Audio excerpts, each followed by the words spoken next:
तो अब हम बता दें कि बुद्ध जो है, जैसा कि लोग सोचते होंगे कि बुद्ध ने बौद्ध धर्म का आविष्कार किया, तो ऐसा नहीं है। बुद्ध 24वें बुद्ध थे, यानी बुद्ध एक परंपरा थी। इसके पहले भी बुद्ध होते रहते थे। और जैसे कि महावीर 21वें तीर्थकर थे जो जैन धर्म में, अर्थात जैन भी एक परंपरा थी। तो परंपरा मतलब जो पीढ़ी दर पीढ़ी चली आ रही है उस विचार पर, मतलब जो बुद्धिमता की बात करते थे उनको बुद्ध कहा जाता था। तो बुद्ध के जीवन काल में जो कुछ बुराइयां थी उसको उन्होंने दूर किया, समझाया। और भी उनके काल में तमाम ऐसे समाज सुधारक थे और समाज में भ्रम फैलाया गया कि ब्राह्मण धर्म सबसे प्राचीन धर्म है, जबकि ब्राह्मण धर्म सबसे बाद का धर्म है। और ये मुगल काल में और अंग्रेज़ों के काल में, यानी 1200 ईस्वी के बाद तेज़ी से उभरना शुरू हुआ और अंग्रेज़ों के काल में अपने प्रेजेंट रूप में आया। और जैसा कि आप लोग जानते हैं कि बुद्ध के समय में टोना टटका, उसमें भी तमाम वज्रयान महायान तमाम आ गए थे, टोना टटका सब आ गए थे। तो जब ब्राह्मणों ने देखा इनको हार में या चाहे जिस तरीके से जब पराजित किए, चूँकि बहुत लंबी कथा हो जाएगी तो शार्ट में बता रहे हैं, तो उन्होंने देखा कि ये लोग सीधे साधे हैं। वैसे भी आप देखते होंगे जो खेती में अपने कमाने में लगा रहता है वो लड़ाई झगड़े से दूर भागता है। तो देखा कि ये लोग लड़ाई झगड़ा नहीं करते हैं, इनको आसानी से अपने कब्जे में लिया जा सकता है। तो उसने समाज में तमाम तंत्र मंत्र ढोंग फैलाने शुरू किए। बुद्ध का आप देखते होंगे माटी का एक घर में देवता बना होता था गोल सा, वो बुद्ध के स्तूप मंदिर के रूप की छत की पहचान थी। उसको उन्होंने कहा आप लोग बेवकूफ़ हो, ये इस ढंग से नहीं होता है, ये इसको लंबा कर दो। बना दिया काली माई। अब काली माई बना दिया तो एक नई बात बनाई, तो उस पर पाखंड भी तमाम गढ़े, झूठी कहानियाँ काली माई की गढ़ी गई।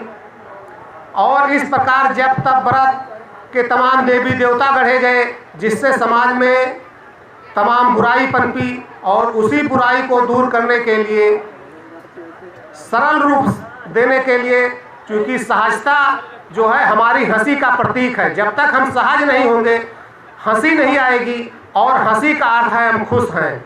तो समाज को खुशहाल बनाने के लिए सहज तरीके की ये शादी अर्जक की दी गई, जो मुश्किल से 5 मिनट में संपन्न हो जाती है।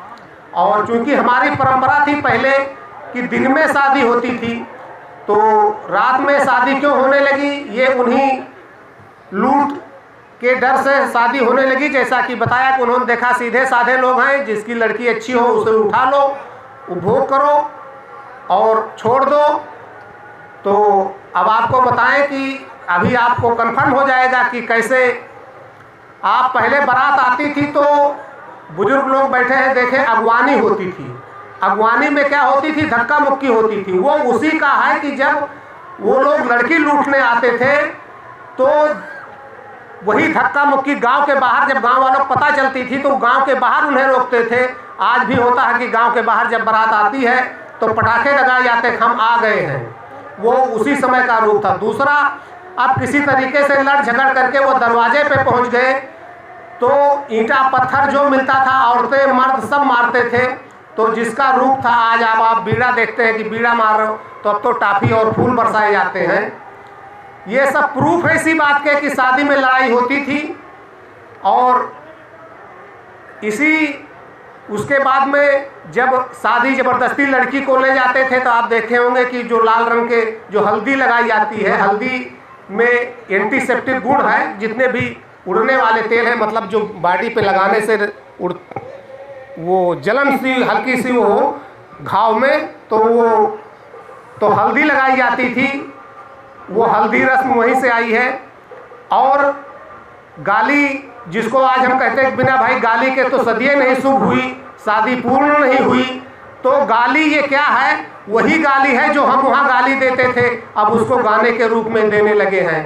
तो तीसरा सबूत है कि मड़वा हिलाना। मड़वा क्या होता था, सब छप्पर के घर होते थे जिसे मड़वा कहते हैं, हमारी तरफ मढ़ा कहते थे उसे, अभी कहते हैं मड़वा।